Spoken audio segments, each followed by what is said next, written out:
Good evening. The Chester County Historic Preservation Network welcomes you to our virtual heritage series live at 5 on the third Thursday of each month through the end of 2021. During tonight's presentation, we invite you to submit questions by clicking on the Q&A button at the bottom of the Zoom page and typing in your questions. We will answer as many questions as time permits. In tonight's program, we travel to the hamlet of Marshallton to Martin's Tavern of Marshallton. Presenting tonight's program is Mark Slough, who is a member of the Friends of Martin's Tavern and Vice President of the organization. Please welcome Mark Slough. Thank you, Suzanne. I'd hoped that Suzanne would introduce me along the lines of Saturday Night Live, where it would be live from Marshallton. It's Thursday evening's cocktail hour. So, all kidding aside, I'd like to say that I'm passionate about history. People that know me know that. It's everywhere around Chester County. It's right on our doorstep. So before we start, I just want to relay my personal story of how I feel I first got immersed in history and the history of Chester County. It's probably more than at least 50 years ago. I grew up on the main line, went to high school there, and a buddy of mine, we loved to fish. Somehow we ended up out here in Marshallton fishing on the Brandywine, right where you're looking right now. I don't know how we got here, but we ended up here. And about a couple hundred feet from this spot is a historical marker that was put there in 2000 or 1909 by the Pennsylvania Historical Commission, marking the site of Trimble's Ford, where 200 years ago, 9,000 British troops under General Howe crossed Trimble's Ford and marched to Birmingham to engage Washington in the Battle of the Brandywine. And from that day, 50 years ago, it captured my imagination. And I always said from that point on, if I ever want to live somewhere, I want to live in this area. Well, I do live in this area, and I actually live about a half a mile from this site, and I can look down in my house and down into the valley where 250 years from now, the troops marched. And to this day, I still envision them marching through the valley below me. Now on to our story of Martin's Tavern. While our topic tonight is Martin's Tavern, my story is going to encompass more than that. It's going to encompass the settlement and growth of the village of Marshallton, which is not unlike other Chester County villages and our nation itself. Why and how Martin's Tavern came to being is a fabric of our historical heritage that we all strive to protect. At the beginning of the 17th century, the early settlers began to trickle into this part of Chester County, which at the time included Delaware County. Using the trails the Lenni Lenape had carved out of the wilderness over thousands of years, they came for opportunity. The means to that opportunity were the two greatest natural resources in the area and readily available, and that was timber and water. Timber to construct their homes, their barns, their mills for heat, for cooking, and water to power their machinery in their mills. These forests were endless, and I always liked the saying that a squirrel could go from this point to the Mississippi across the trees without having to touch the ground. And the water was plentiful. Early on, the region, which was located between the convergence of the east and west branches of the Brandywine, was known as the Forks, for the forks of the Brandywine. Other tributaries of the Brandywine, namely the Broad Run, provided enough volume and fall to power their mills. In fact, the Broad Run and its short 4 miles serviced 5 separate mills. One of these earliest was Trimble's Mill, which was a grist and sawmill, and it was located just before the Broad Run meets the west branch of the Brandywine, just south of Marshallton. A little bit further south, about a quarter mile, was an earlier mill, Marshall's Mill, where they both ground grain and cut timber for the growing population. This picture here shows the far left is the original Trimble's Mill. Now, it had burned down and was obviously reconstructed, but the left and the middle picture are Trimble's Mill. And then on the far right is the location of Marshall's Mill, which also burned down, was never reconstructed, and the stone wall was part of the early mill race that fed the water power to that mill. So the map I'm showing you now depicts the Forks in the middle, Martin's Tavern just north of there, and then a little bit south you can see Trimble's Mill if you can make it out, and also Marshall's Mill.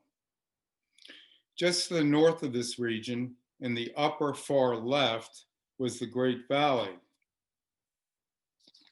And the Great Valley was the breadbasket of the early colonies. And one of the earliest transportation links between the Great Valley and these mills was the 1718 Great Valley Road, which is depicted in pink now and runs generally north to south. You'll see a dashed line that is a spur road off of that, which goes up to Martin's Tavern. Later in the 18th century, the Strasburg Road, which is in the green and travels east to west, was an important toll-free route for commerce between Lancaster, the largest inland city at the time, and the city of Philadelphia. And if you look at these lines, they generally bisect each other. And Marshallton was right at these crossroads, these two important trade routes, geographically halfway between Lancaster and Philadelphia, a day's drive to each. And they were also within a day's drive to both Wilmington and Chester, all important cities in the early colonies. In 1764, Joseph Martin purchased 2 acres and a 23 by 31 stone house constructed in 1750 by William and Abigail Clayton. He began constructing a 21 by 31 stone addition to the west of the existing house, known as Martin's Tavern, or more formally as the Center House. Center House was noted. It was named for its central location, geographical center of Chester County at the time, which on the map you'll see includes part of Delaware County, as I previously mentioned. So the painting that you see is by our local artist, Adrian Martinez. And it imagines Martin's Tavern being constructed in 1764. And it imagines the surveyors Mason and Dixon, who came into our area in 1764, stopping by on their way to their 5-year residence at the Harlan House, which was 2 miles away. Mason and Dixon's mission was to survey the boundary line between the Penn family's Pennsylvania and the Calverts from Maryland. And their famous line, known internationally, was the Mason and Dixon line. So back to the story. Joseph Martin applied for a tavern license on August 28th of 1764. In that, it states that there is a necessity for a public house for the entertainment of travelers in said township, there being many large roads, much used by travelers, with no house of entertainment upon any of them for several miles distant, so that they are obliged to be burdensome to their neighbors for want of refreshment. and your petitioner has now purchased a lot with a house thereon and is now erecting a commodious house at the place, it being convenient for most of the roads and many miles remote from any house of entertainment upon any of them thereon. Your petitioner therefore prays you would be pleased to recommend him to his honor, the governor, for a license to keep a house of entertainment for travelers at the place aforesaid. The sketch you see is a depiction of what Martin's Tavern probably looked like, and this is based upon our reconstruction, which you'll see later on. But this is the complete Martin's Tavern. The far right section was the original 1750 Clayton homestead. The far left would be the addition that Joseph Martin put on. 25 local landowners, mostly prominent merchants, subscribed to this petition, including noted botanist Humphrey Marshall and numerous fellow Quakers. It should be noted that a place of entertainment adjacent to a house of worship, which was the Bradford meeting, was highly irregular, but given the booming times and the need, it was of no consequence. The petition to grant the license was granted August 25th, 1767. Meanwhile, about the same time period, the Bradford Friends were constructing a new stone meeting house to replace the earlier 1726 log meeting house. The Marshallton blacksmith and wheelwright shop had been in operation since 1750. And with a handful of other nearby buildings, these all established the historic center of what we know as Marshallton, which at the time, the village was known as Bradford Meeting, named after the meeting house. During the ensuing years leading up to the American Revolution, Joseph Martin owned the tavern on and off. In April 1776, he sold the tavern to Captain Abraham Marshall, nephew of Humphrey Marshall. And Marshall bought the tavern, Marshall bought the tavern, but he was not the tavern keeper. It's probable that Joseph Martin continued to work there during this period of time. Aside from providing good food and drink and shelter, taverns, particularly Martin's, were important places of social gathering, where people came to pick up mail, discuss events of the day, both local and national, discuss business and politics. So I'd like to know, this picture, this engraving was done in 1760 depicting a tavern. This is probably not what Martin's Tavern looked like.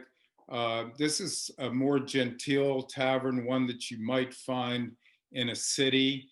Martin's Tavern was certainly much more wild and raucous than this. And one can only imagine at this time period leading up to the Revolution, the sense of intrigue at the tavern in those days. You had loyalists, you had patriots, you had neutral Quakers, you had Quakers that favored the loyalists, Quakers that favored the patriots. And in these times, you had the local militia. You can imagine many a hushed conversation took place in the shadows. On August 25th, 1777, General Howe and Cornwallis, with 18,000 Crown forces, landed at the head of the Chesapeake. The war was about to come to Chester County. The roads were filled with militia, wagon trains of military supplies, fleeing civilians, and livestock. On September 9th, the British had crossed into Chester County, and by September 10th were encamped around Kennett Square. In the morning of September 11th, guided by Loyalist Joseph Galloway, General Howe and 9,000 Crown forces set out to outflank General Washington at Birmingham. This map you see now was done by Joseph Galloway as his early spy map. And as you can see, Martin's Tavern is right in the center. So that little piece that I just explained is what I can actually look out on and see now, and what first inspired me 50 years ago. Meanwhile, Colonel John Hannum of the 1st Battalion of the Pennsylvania Militia, who'd been residing at Martin's Tavern both for his safety and also reconnaissance, was joined on the morning of September 11th with fellow patriot and brother-in-law, Squire Thomas Cheney, a sub-lieutenant responsible for organizing the militia. The following is a handed-down account from the Hannum family history.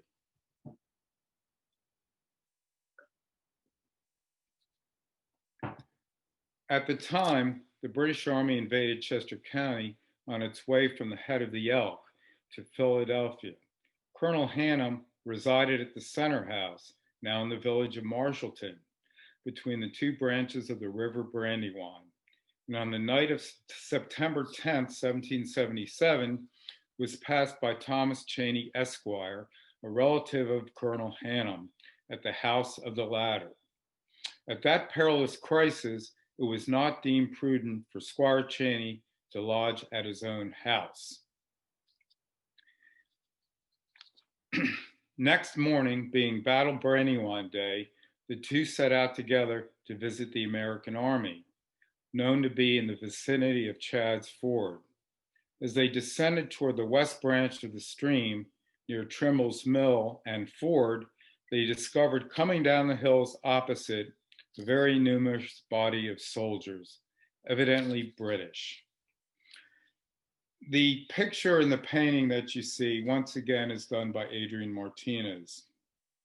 And this imagines Bragg Hill Road with the British at the top, descending on their march into the valley and crossing Trimble's Ford. This very much surprised Hannum and Cheney, and they moved around the adjacent hills in order to observe the direction taken by the enemy. Finding them going toward Jeffers Ford on the East Branch and believing them to constitute the chief portion of the English army, our friends resolved at once, and at some personal risk, to proceed with intelligence to General Washington at Birmingham. Squire Cheney, being mounted on a fleet hackney, pushed down the stream from Jeffers Ford until he found the commander-in-chief. The story goes that he wasn't believed by Washington and was held captive for a while until further information came out that it was indeed true that the British were outflanking Washington.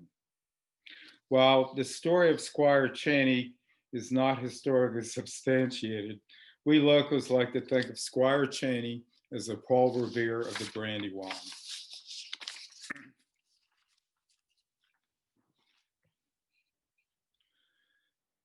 Martin's Tavern and the surrounding roads continued to bustle with activity through the spring of 1778, with foraging parties scouring the countryside for food to feed Washington's troops encamped at Valley Forge. One of the most incredible stories and accounts at this time is as follows. Joseph Martin's son, Joseph Martin's son, Joseph Jr., at 18 years old, joined a Pennsylvania regiment and marched for New York, where he was taken prisoner. Ensuing reports to the family of Joseph Jr. dying while in captivity. Meanwhile, at this time, one of the main supply depots was Downingtown. A Joseph Plum Martin, a 19-year-old private in the 8th Connecticut Regiment, was sent regularly from Valley Forge to Downingtown for foraging duty. Among his adventures with the locals, the following is his incredible story of meeting a man with the same name as his. What I'm about to read is the actual firsthand account from Joseph Plum Martin. To pass our time, several of our party went to Martin's Tavern in the neighborhood. We here gambled a little for some liquor by throwing a small dart or stick armed at one end with a pin at a mark on the ceiling of the room. While I was at this amusement, I found that the landlord and I bore the same name, and upon further discourse, I found that he had a son about my age whose given name was the same as mine. This son was taken prisoner at Fort Lee in the Hudson River in 1776 and died on the way home. These good people were willing to persuade themselves that I was their son. There were two very pretty girls, sisters to the deceased young man, who seemed wonderfully taken up by me and called me my brother, and I fared none the worse for my name. I used it often afterwards on my cruises to that part of the state and called in as I passed and was always well treated by the whole family. The landlord used to fill my canteen with whiskey or peach brandy to enable me to make the long climb up the Welsh mountains. I always went there with pleasure and left with regret. I often wished afterwards that I could find more namesakes. However, Joseph Martin Jr. did in fact come home in 1780, and one can only imagine the family's reaction to having a long lost son given up for dead return to his family. This all happened right here at Martin's Tavern. After the war years, the roads were in shambles. During the time period after the war, up until the 1790s, the roads continued to be improved. In 1792, the Strasburg Road, also called the New Lancaster Road or the Westchester Road, was completed. In 1786, Abraham Marshall became tavern keeper and against his wife's wishes raised 12 children at the tavern. I'm sure he had plenty of help with the tavern and how busy it was at the time. He continued until after 1800 and beyond. This was the beginning of increased traffic and growth and business and a new age for Marshallton. I like to call it the age of the drovers and teamsters. Once again, Marshallton's proximity halfway between the markets of Philadelphia and Lancaster was integral to its growth. With the Strasburg Road being a free trade road and the Lincoln Highway was a toll road, the transporting of goods, and in particular livestock from Lancaster, became the norm. From early June to November, drovers and teamsters would herd mile-long caravans of animals to market, with Marshallton a stopping point.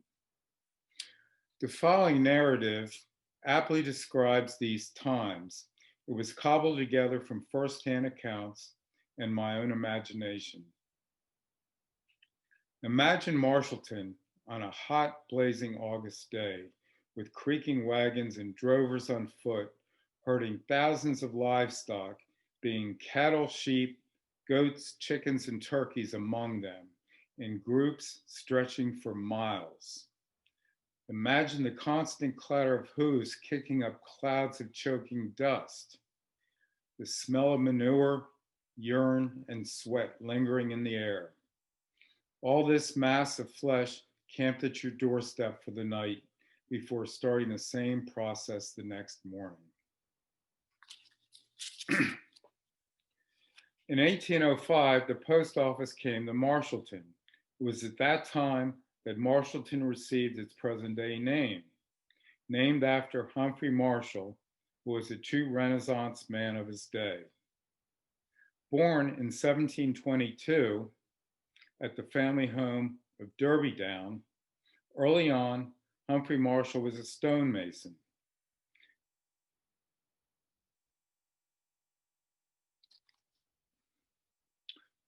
Humphrey Marshall was a stonemason believed to have done the stonework at Martin's Tavern. He was also a bridge builder. He constructed 2 bridges over the Brandywine at Marshall's Ford. He was a miller. He was an astronomer constructing an observatory on his own home he built in 1773. The picture on your upper far right shows the Humphrey Marshall house depicted back in the time period, and the little white box on the second floor was his observatory. Humphrey Marshall also constructed the first greenhouse in Chester County. His most notable endeavor was in the field of botany, though. In 1775, he published Arbustrum Americanum, or the American Grove. This publication was the first to categorize the different species of trees and shrubs in America at the time, and it catapulted him to international recognition. He regularly corresponded with Ben Franklin and other world leaders. Humphrey Marshall died in 1801, and we continue his legacy today. As the 18th century came to a close and the 19th century began, Marshallton and the Center House, as it was more often called, grew and prospered. The Center House was the center of life, not only for Marshallton, but in Chester County. Old newspaper accounts recall the Center House having a large patron base, drawing people from all over the countryside to its livestock sales, real estate auctions, flea markets, and political activities. In an 1884 newspaper article interviewing, at the time, 86-year-old George Martin, he recalled that the Center House could be so crowded that the kitchen floor was occupied by sleeping men. In 1814, the Strasburg Road was so busy that the Center House wasn't able to accommodate all the travelers on it. A petition of that year by Abraham Martin, got to watch the genealogy. There's a lot of Abrahams and Martin, Marshall, Abrams, and whatnot. But in that year, Abraham Martin put a petition in for the General Wayne Inn, which is the future Marshallton Inn. And it took 8 years to get his license, and there was quite a feud at the time between the owners of the Martin's Tavern and Abraham Martin at the time over having a second tavern. And finally, in 1822, over the continuing objections of the owners of the Center House, they received their petition. It was granted, and the General Wayne Inn was established. Throughout the mid-1900s, the Center House had many different owners and innkeepers, and Marshallton had reached its stride. It had 2 taverns, 2 grocery stores, a post office, a school, 2 places of worship, a town hall, multiple social organizations, and numerous cottage industries, several of which reached national distribution. It was basically a one-stop shop for the local population. So the pictures you're looking at are old pictures of Marshallton. In the lower left is George Martin's store, which is right across from the Marshallton Inn. The middle picture is Hall's Variety Store, which is a green serpentine house on the west end of town, very close to Martin's Tavern. Lower right is what is known as Congress Hall.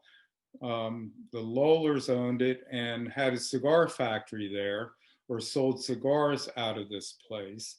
And the cigar factory was one of the nationally known distributors of cigars, and was known all throughout the country, and had several areas, several manufacturing plants or buildings, employed, I think, up to 17 individuals rolling cigars.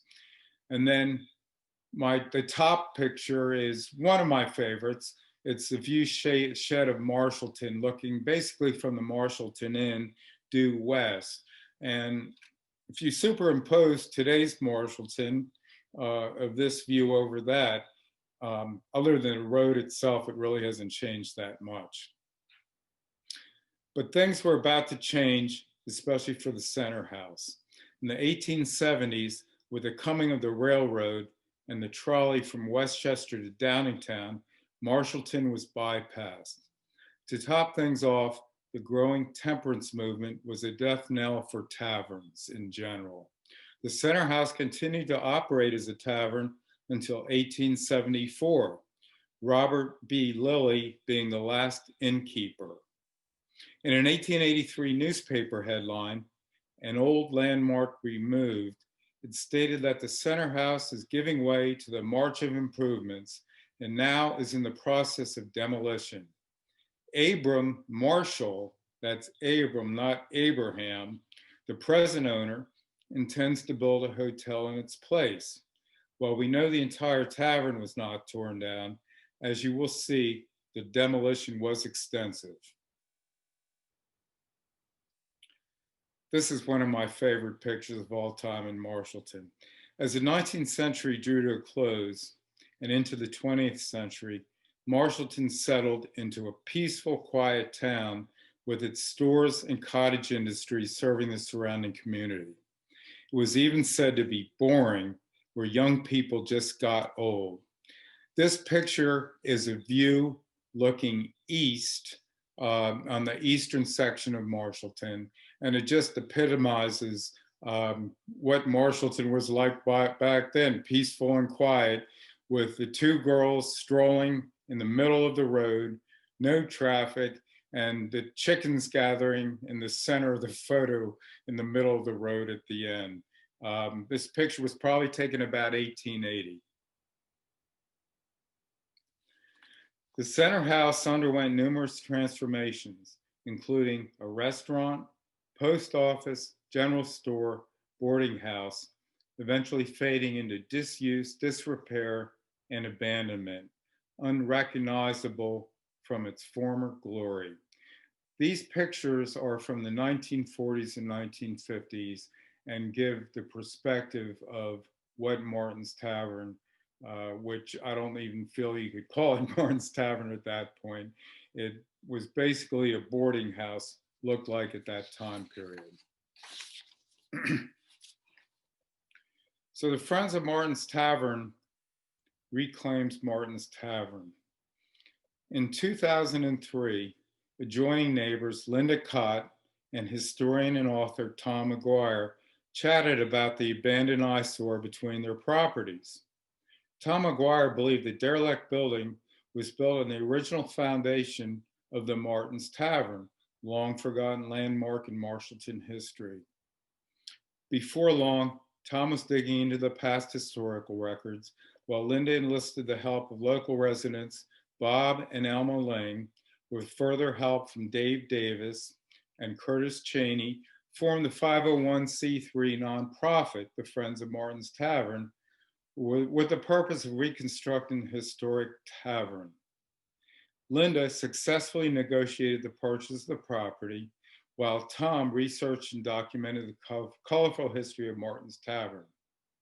Bob and Elma engaged the locals in fundraising campaigns, wrote for and applied grants, and ultimately raised $130,000 for this endeavor. Now, armed with history, money, and enthusiasm, Friends of Martin's Tavern enlisted the help of architect John Milner to establish guidelines for the project. Early on, it was determined the building was too deteriorated to restore to its original glory. Instead, the plan was to remove all later additions down to and preserve the original Martin's Tavern foundation and become a historical interpretive park. The foundation ruins were restored to an accurate historic footprint. The grounds were landscaped with period shrubs and trees by landscape architect Craig Rubinski, and historical interpretive signs were placed throughout, including one of our famous American botanist and Marshallton namesake, Humphrey Marshall. On September 24th, 2006, Martin's Tavern was formally dedicated, including members of the Hannum and Cheney family, descendants of their ancestors who played such an integral role in the history of Martin's Tavern in our area.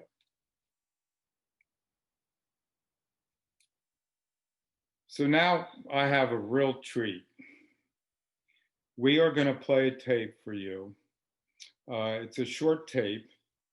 and it's called Martin's Tavern Reborn.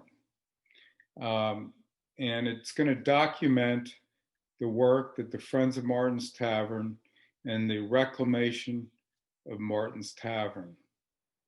So the picture you saw previous was Martin's Tavern today.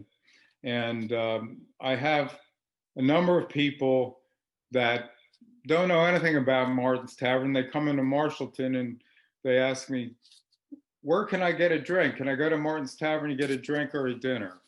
Well, you can't have it. You can't get a drink there unless you attend one of our events. But we just like to think of what we did, made the best of what we had to work with. So I think you're going to enjoy this tape. I know every time I look at it, I get choked up.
I still get choked up when I see that tape.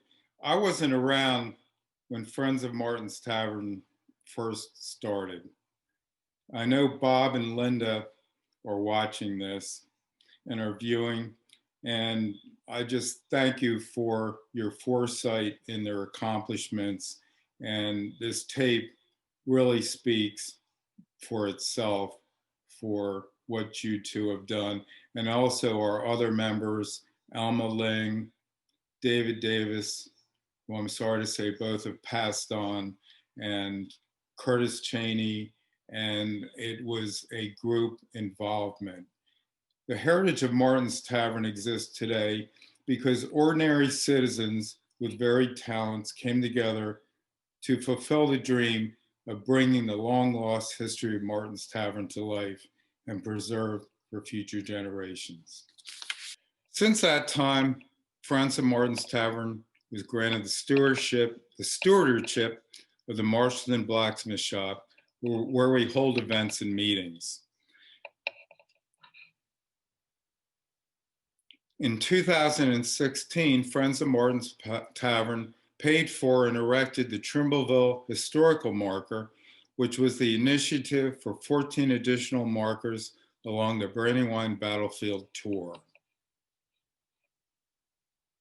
In 2018, Friends of Martin's Tavern partnered with David and Wendy Cox, owners of the Marshallton Inn and the Four Dog Tavern, and along with the county and West Bradford Township, created the Marshallton Village Heritage Center. The Heritage Center was created to provide an interpretive experience of the history around you and a greater knowledge of the Battle of the Brandywine, and a connection to nearby natural, historic, and scenic resources for you to explore and enjoy. And finally, to promote local businesses. Lastly, we host and co-host a multitude of events throughout the year with groups such as the Marshallton Conservation Trust, West Bradford Township, and our Historical Commission, and the like. Most recently, Vern Weedman helped us put together a walking tour app together for the many of the historic homes in Marshallton. Finally, I'd like to acknowledge the following: the Chester County Historic Preservation Network for putting these webinars together and for their commitment to the preservation of our heritage. In particular, Kathleen Hood, who put all this together and walked me through this. I'd like to thank Tom McGuire, as I said, the local historian and author, for his initial research and documentation on the history of Martin's Tavern. Jane Callahan, longtime member of Martin's Tavern and secretary, she helped me with the pictures that you saw in this presentation. Catherine Quillman, author and artist, researcher. Catherine authored the book Between the Brandywines, from which a lot of this content comes from.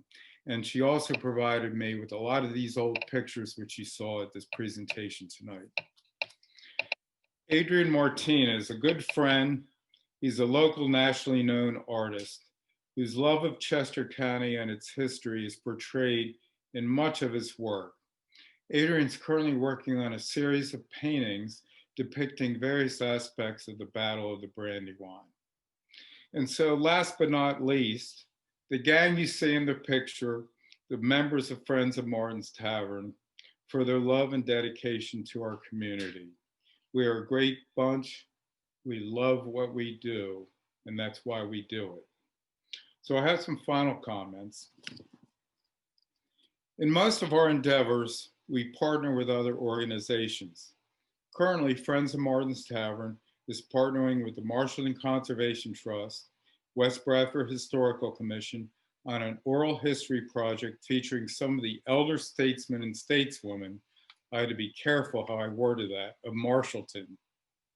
Our current and biggest project right now is in a partnership with West Bradford Township in the expansion of our own Martin's Tavern site.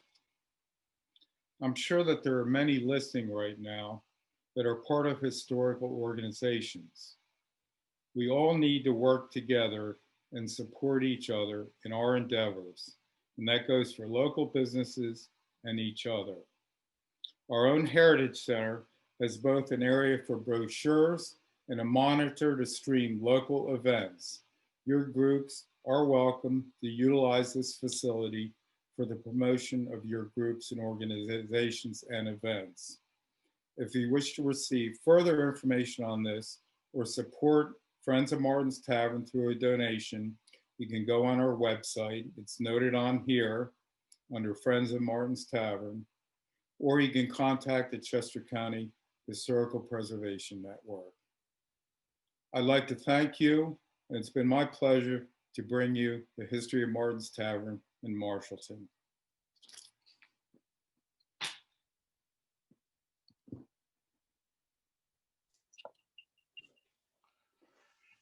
Thank you, Mark, for that tremendous presentation. I never cease to be amazed at all the history around us and what is always a much deeper story than to what we see on the surface.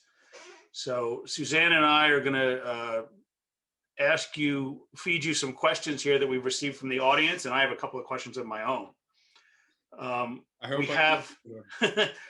We have a woman named Mandy Pack who has said hello multiple times, so I don't know if you know who that is.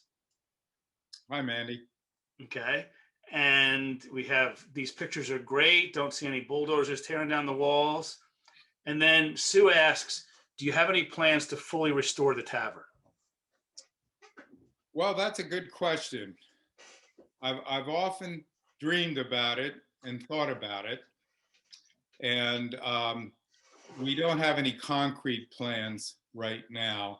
Our big plan is really to expand and create more of a historical pocket park for Marshallton and further interpret the history of Marshallton, which there's so much more to interpret. If someone has $1 million donation out there, I'd certainly consider the restoration of the tavern. Okay, well, thank you. I thought that picture of essentially the deconstruction of the tavern was amazing.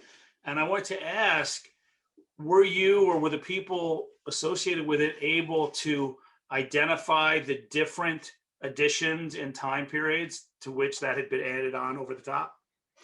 Yes, as I said, we engaged noted architect John Milner, who oversaw the project. Most of us probably know John Milner, known throughout the country probably for his work, but John has done drawings as the building was torn down and reclaimed of what we felt the original building looked like. So yes, to answer your question, we did as much research as we could, given the fact that so much had been demolished in an earlier period. Okay, thank you. And I was interested to see the different types of stone, or for a layman like me, I don't know if you can talk about, when I look at that restored picture, the stone at the bottom seems more exactly cut. And then as you get to the top, it's a little more like field stone or rounded stone. So can you tell us do you know what kind of stone that is? And are there different aspects to the stone of the original building? Yeah, that's actually a really good question.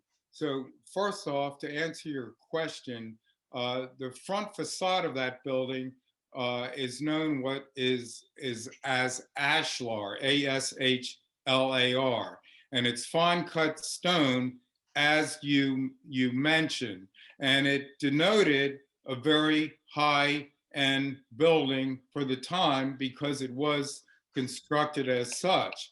The stone is diabase, which is a very hard stone. It's black on the inside and orange on the outside, and it's indicative to this particular area. Now, as you go up, you said, I believe, that the stone kind of changed contrast. So if you can remember the picture, there's a belt course there, and then above that, the stone all of a sudden becomes somewhat irregular. That's because there was a pent roof there that covered the stone, so they would not have needed to make the stone as hand cut as it was for the exposed part. And that was done predominantly on the front or the main facade of the building. The other facades were just standard laid field stone. Okay, thank you.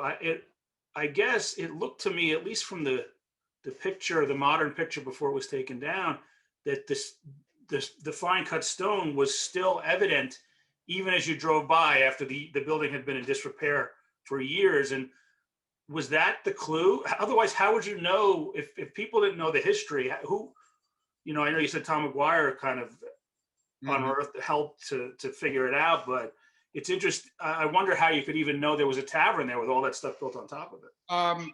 There was conjecture. I mean, I don't think, as I said, I wasn't initially there, but I can tell you that in uncovering it, it all was a big surprise. We didn't know what we had. Tom McGuire, as I said, suspected it was Martin's Tavern. And, once they got the overburden off, if you will, between Tom's research, which was extensive, it had the dimensions of the tavern. John Milner was able to determine the exact footprint. So there was, as you can see, an enormous amount of overburden taken off. And it was really indistinguishable from what it is today. And there were certain parts that were rebuilt based upon what probably would have been there. Okay, thank you. I like that you use the term overburden. That's something I think of in strip mining and things, and it kind of is very appropriate for what went on there. So that's interesting. Thank you. It is. I just, you look, I mean, I think the point I said when Tom and Linda got together and they had this eyesore between their properties was quite an eyesore. Yeah. Squeaky wheel gets the grease, I guess, right? Yeah. Well, I like that one comment. If we have any aspirations of restoring the original tavern, being a builder myself and a restoration contractor, I dream about that. But if, as I made a plea, we're always looking for future projects to do. We had another question from Chuck Barr. Did they manage to do any archaeological work when the tavern was redone? No, well, John Milner headed that up. And I guess certainly, I don't think we did any actual digging for artifacts, if that is the question. But, we certainly did enough digging to expose the original structure of Martin's Tavern. I hope that answers the question. One other question I would ask is about the history of the tavern and the description with the militia and the different people who would have been in the tavern at the time of its heyday. I wonder, I would think that might also be indicative of other taverns in Chester County, especially the ones that were visited as part of the different revolutionary battles, including Battle of Paoli and Battle of the Clouds. Would you say that's accurate? I would say that's dead on. Certainly the taverns were the meeting places. I've read newspaper accounts that Martin's Tavern was one of the most popular Chester County hangouts, kind of a central location. It was called the Center House, so it was the center of Chester County. But certainly other taverns function in much the same way. Like you said, the Battle of Paoli, in particular, when the British first landed at the head of the Elk, we knew it, and they thought, well, okay, the British are going to march up this way. So Martin's Tavern, there was Welsh's Tavern, which is down by Longwood, were important places to get together for the militia to exchange information about the movements of the British. Okay. Harold, Susan Go ahead, wanted to Suzanne. know if George Washington was there. No, George Washington was not here, but I guess the closest he got, well, he was obviously at Birmingham, and we have no records that George Washington was here.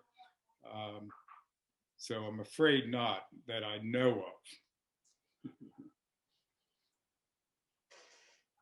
I was also interested to learn in that presentation about Humphrey Marshall and that he established the first greenhouse in Chester County. That's correct. He's known for his botany, and the first greenhouse was actually established down at his father's house at Derby Down. He obviously had that interest in botany all along, and the greenhouse, I think, kind of goes along with that.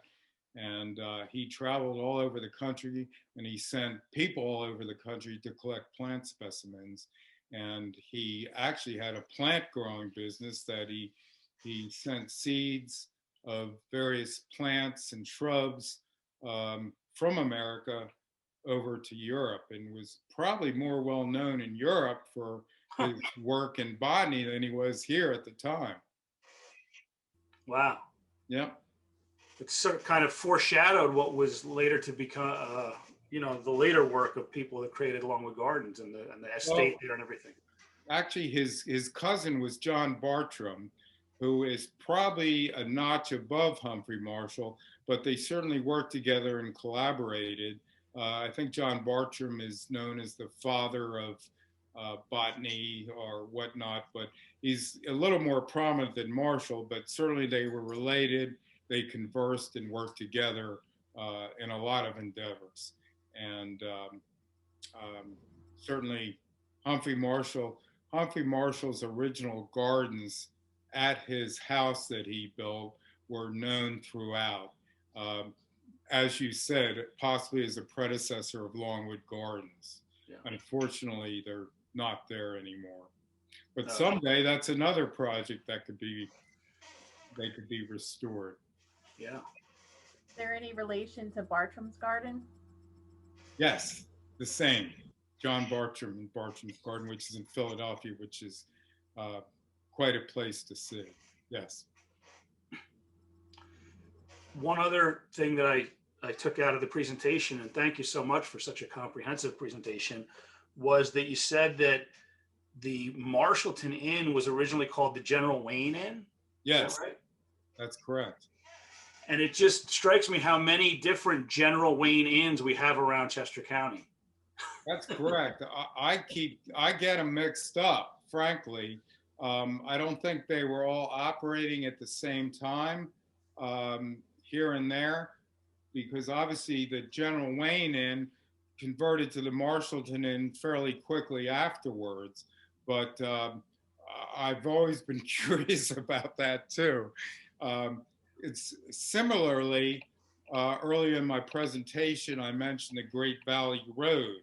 And as time went on, most any road that led to the Great Valley was named the Great Valley Road. So the road that I mentioned was the 1718 Great Valley Road. And they changed direction and were added on to over a certain time period. But in the early days, the Great Valley Road denoted any number of roads that led to the Great Valley. Yeah, it was a simpler time. You knew where you were going if you said General Wayne, right? You knew where it was. Yeah, I look at the old map of the old maps, and I tried to figure out what road was what, especially that Joseph Galloway map, the spy map I mentioned. And every road is drawn basically as a straight line going from point A to B. There's no curves or anything. So obviously, it was just a general concept of, you know, what they had in their mind of where this was and where this was, that, you know, they just knew where it was. And the general map, especially giving it to the British who weren't from the area, gave them a general idea of where Martin's Tavern was, Westchester was, or Turk's Head at the time was. Very interesting. Warren Clater writes in, which was the structure that you mentioned that was constructed with the serpentine stone? That is, it's an interesting, it's on the west end of Marshallton. If you know Marshallton, just before the Y in the road. In one of my pictures, it's shown as the post office. So if you were heading west through Marshallton, the road Y's off just before you get to Martin's Tavern. And that's on the left, and it's on the lane that goes back to the Bradford Meeting House. That Serpentine house is a very long house, and it was actually 3 houses at one time. The front was built first, the rear was built second, and then it was filled in the center, and they all aligned. And right now it's 2 residences. So it's right on the alley going back to the Bradford Friends Meeting House. Hi, Warren. Warren's a good friend. Yeah, a lot of familiar faces, I'm sure, listening to this. Yeah. So I don't know if we have any more questions here, Suzanne. I do, actually, from someone I know. But Jim Campbell writes in, it seems fortunate that the removals, that the upper newer walls were wood stud with stucco exterior. What period were they built? Late 19th century or early to mid 20th century? So I'm assuming we're talking about Martin's Tavern and the what I call the overburden. So in my narration, I mentioned, I think, about 1880 that Abram Marshall, there was 1884, there was a newspaper article that the Martin's Tavern, or the Center House, because that's what it was called then, was demolished to make way for a hotel. So that's when part of the original Martin's Tavern was demolished and an addition put on as a hotel. There were multiple additions put on at different time periods, but I would say the first edition would have been right around 1884. And then in subsequent time periods, I know in the 50s, it became a boarding house. And that's when a lot of this, well, actually before then, but this, what I'll call the overburden, was constructed, and it was really a boarding house from the true meaning of the word. I hope that answers your question. So we have one last comment, 2 last comments, thanking you for, they enjoyed your talk. Thanks for such a great presentation. And I couldn't agree more, Mark. So thank you so much. We are at the top of the hour here, so I think we can wrap it up at this point. And I will just say some closing remarks. We hope that you enjoyed tonight's program as we explored Martin's Tavern of Marshallton. Special thanks for Mark Slough and the Friends of Martin's Tavern, as well as our viewers, for making this program possible. Our CCHPN team looks forward to seeing you next month on Thursday, February 18th, live at 5, when we explore the history and heritage of Lincoln University. Have a great evening, and we'll see you next month. Thank you.